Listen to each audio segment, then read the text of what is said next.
ಎಲ್ರಿಗೂ ನಮಸ್ತೆ. ನಾನು ನಿಮ್ಮ ಮನೆ ಮಗಳು ಯಶೋಧ ಮಾತಾಡ್ತಾ ಇದ್ದೇನೆ. ಇವತ್ತೊಂದು ತುಂಬಾ ಇಂಪಾರ್ಟೆಂಟ್ ಸಂಸ್ಥೆ, ಅಂದರೆ ಒಂದು ದೊಡ್ಡ ಸಂಸ್ಥೆ ಬಗ್ಗೆ ಮಾತಾಡಬೇಕು ಅಂತೇಳಿ ನಿಮ್ಮ ಮುಂದೆ ಬಂದಿದ್ದೀನಿ. ಇವತ್ತೇನು ನಿಮ್ಮ ಮನೆ ಮಗಳು ಯಶೋಧ ಅಥವಾ ನಿಮ್ಮ ಸೆಲೆಬ್ರಿಟಿ ಯಶೋಧ ಇರ್ಬೋದು, ಕನ್ನಡ ರಾಜ್ಯೋತ್ಸವದಿಂದ ಹಿಡಿದು ನ್ಯಾಷನಲ್ ಅವಾರ್ಡ್ ಕೂಡ ಪಡ್ಕೊಂಡಿರೋವಂಥದ್ದು ಆ ಒಂದು ಸಂಸ್ಥೆ ಮುಖಾಂತರ ಅಂತ ಹೇಳಲಿಕ್ಕೆ ಇಷ್ಟಪಡ್ತೀನಿ.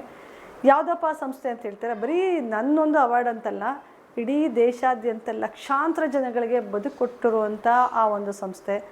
ಹಲವಾರು ವಿದ್ಯಾರ್ಥಿಗಳು ಅಥವಾ ಎಜುಕೇಷನ್ ಕಂಪ್ಲೀಟ್ ಆಗಿರುವಂಥವ್ರು ಯಾವುದೇ ಕೆಲಸಗಳಿಲ್ಲದೆ ಇರುವಾಗ ಈ ಒಂದು ಸಂಸ್ಥೆಗೆ ಜಾಯ್ನ್ ಆಗಿ ಒಂದು ಬದುಕು ಕಟ್ಕೊಂಡಿರುವಂಥ ಒಂದು ದೊಡ್ಡ ಸಂಸ್ಥೆ. ಅದು ತುಂಬಾ ವಿಶಾಲವಾದದ್ದು, ಹಾಗೆ ಸಾಗರದಷ್ಟು. ಯಾರೇ ಕೂಡ ಈ ಒಂದು ಸಂಸ್ಥೆನ ನಂಬ್ಕೊಂಡು ಬಂದವ್ರಿಗೂ ಕೂಡ ಇದುವರೆಗೂ ಯಾವುದೇ ರೀತಿ ವ್ಯತ್ಯಾಸ ಆಗಿಲ್ಲ. ಅವರು ಬದುಕು ಸಕ್ಸಸ್ಫುಲ್ಲಾಗಿ ನಡೀತಾ ಇದೆ. ತಾವುಗಳು ಮಾಡ್ಕೊಳ್ಳೋದಲ್ಲೇ ಮತ್ತಷ್ಟು ಮಗದಷ್ಟು ಮಂದಿಗೆ ಕೂಡ ಅದು ಲೈಫ್ನ ಕೊಟ್ಟಿದೆ ಅಂತ ಹೇಳೋಕ್ಕೆ ಇಷ್ಟಪಡ್ತೀನಿ. ಆ ಸಂಸ್ಥೆ ಯಾವುದು ಅಂತ ತಿಳ್ಕೊಬೇಕು ಅಂತ ಇಷ್ಟಪಡ್ತೀರಾ ಅಂದರೆ ಅದೇ ನಮ್ಮ CSC. CSC ಅಂತಂದರೆ ಕಾಮನ್ ಸರ್ವಿಸ್ ಸೆಂಟರ್, ಅಂದರೆ ಸಾಮಾನ್ಯ ಸೇವಾ ಕೇಂದ್ರ.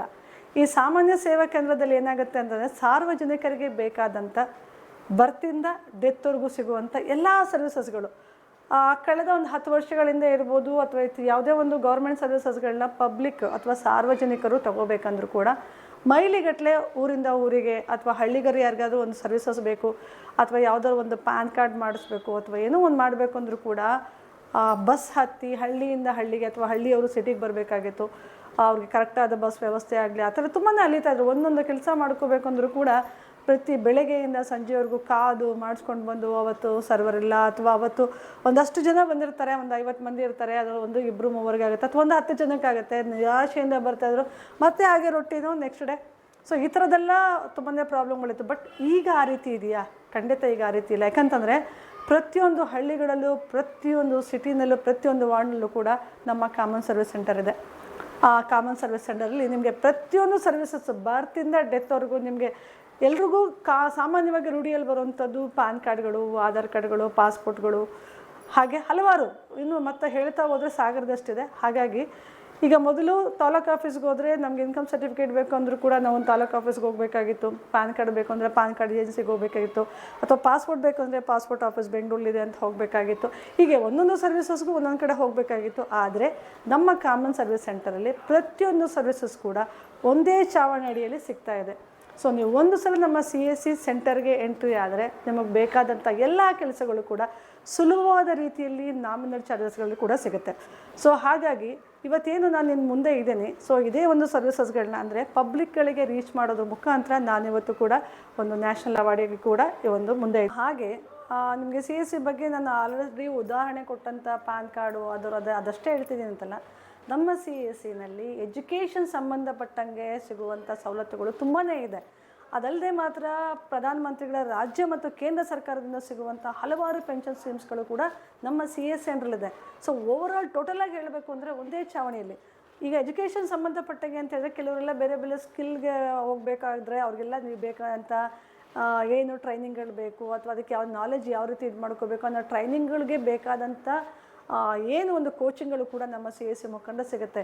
CSCನಲ್ಲಿ ಏನಿಲ್ಲ ಅನ್ನೋ ಹಾಗಿಲ್ಲ. ಸೊ ಹಾಗಾಗಿ ಪ್ರತಿಯೊಂದು ಸರ್ವಿಸಸ್ಗಳು ಕೂಡ ಒಬ್ಬ ಕಾಮನ್ ಮ್ಯಾನ್ಗೆ, ಒಂದು ಸಾಧಾರಣ ಮನುಷ್ಯನಿಗೆ ದಿನನಿತ್ಯದ ಬದುಕಿನಲ್ಲಿ ಏನೆಲ್ಲ ಬೇಕು ಆ ಒಂದು ಐಡೆಂಟಿ ಪ್ರೂಫು ರಾಜ್ಯ ಸರ್ಕಾರ ಇರ್ಬೋದು, ಕೇಂದ್ರ ಸರ್ಕಾರ ಇರ್ಬೋದು, ಆ ಎರಡೂ ಕೂಡ ಪ್ರತಿಯೊಂದು ಕೂಡ ನಮ್ಮ ಕಾಮನ್ ಸರ್ವಿಸ್ ಸೆಂಟ್ರಲ್ಲಿ ಸಿಗುತ್ತೆ.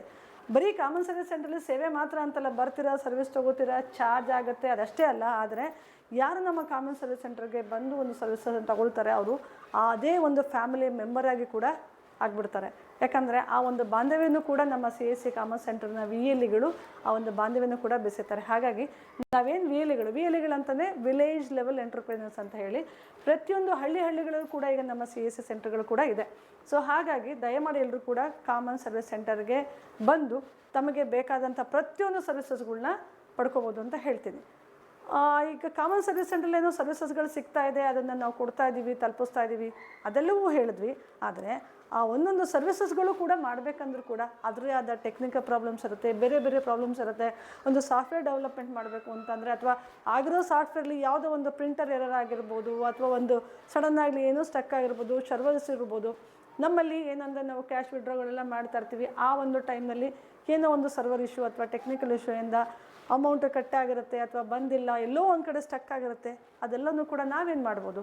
ಹಾಗಾಗಿ ಆ ರೀತಿಯೆಲ್ಲ ಪ್ರಾಬ್ಲಮ್ಗಳಾದಾಗ ಅದಕ್ಕೆ ಸಪೋರ್ಟ್ ಮಾಡೋಕ್ಕೆ ಅಂತಲೇ ನಮ್ಮ CSCನಲ್ಲಿ ಸ್ಟೇಟ್ ಅಫಿಷಿಯಲ್ಸ್ಗಳಂತಿರ್ತಾರೆ, ಸ್ಪಾಕ್ಗಳಂತಿರ್ತಾರೆ, ಟೆಕ್ನಿಷಿಯನ್ ಟೀಮ್ ಇದೆ.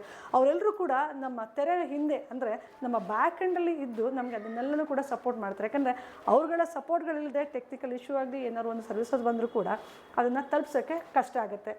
ನಾಟ್ ಓನ್ಲಿ ಸಪೋರ್ಟ್ ಅಷ್ಟೇ ಅಂತಲ್ಲ, ಸರ್ಕಾರದಿಂದ ಅಂದರೆ ರಾಜ್ಯ ಮತ್ತು ಕೇಂದ್ರ ಸರ್ಕಾರದ ಯಾವುದೇ ಸರ್ವಿಸ್ಗಳು ಬಂದರೂ ಕೂಡ ನಮ್ಮ CSC ಕಾಮನ್ ಸೆಂಟ್ರಲ್ಲಿಂದ ಅಫಿಷಿಯಲ್ಸ್ಗಳು ಒಂದೊಂದು ಸಬ್ಜೆಕ್ಟು ಕೂಡ ಒಬ್ಬೊಬ್ಬರು ಸ್ಪಾಕ್ಗಳಿರ್ತಾರೆ, ಅದರದ್ದೇ ಆದಂಥ ಕೋಆರ್ಡಿನೇಟರ್ಗಳಿರ್ತಾರೆ. ಅವರೆಲ್ಲರೂ ಕೂಡ ಯಾವುದೇ ಒಂದು ಹೊಸ ಸರ್ವಿಸ್ ಬರ್ತಿದ್ದಂಗೆ ಅದ್ರ ಬಗ್ಗೆ ಕಂಪ್ಲೀಟ್ ಮಾಹಿತಿಯನ್ನು, ಟ್ರೈನಿಂಗ್ಗಳನ್ನ ಕೂಡ ಕೊಟ್ಟು ಅದ್ರ ಬಗ್ಗೆ ನಾವು ಚೆನ್ನಾಗಿ ತರಬೇತಿ ಪಡ್ಕೊಂಡು ಆ ನಂತರ ನಿಮ್ಗಳಿಗೆ ಸರ್ವಿಸ್ನ ಕೊಡುವಂಥ ನಿಟ್ಟಲ್ಲಿ ನಮ್ಮ ಸ್ಟೇಟ್ ಅಫಿಷಿಯಲ್ಸ್ ಏನಿದ್ದಾರೆ ಅವರೆಲ್ಲರೂ ಕೂಡ ಮಾಡ್ತಾರೆ. ಫಾರ್ ಎಕ್ಸಾಂಪಲ್ ಒಂದು ಹೇಳಬೇಕು ಅಂದರೆ ನಾನು ಸ್ಟ್ಯಾಂಪ್ ಪೇಪರ್ದೇ ಹೇಳೋಕ್ಕೆ ಇಷ್ಟಪಡ್ತೇನೆ.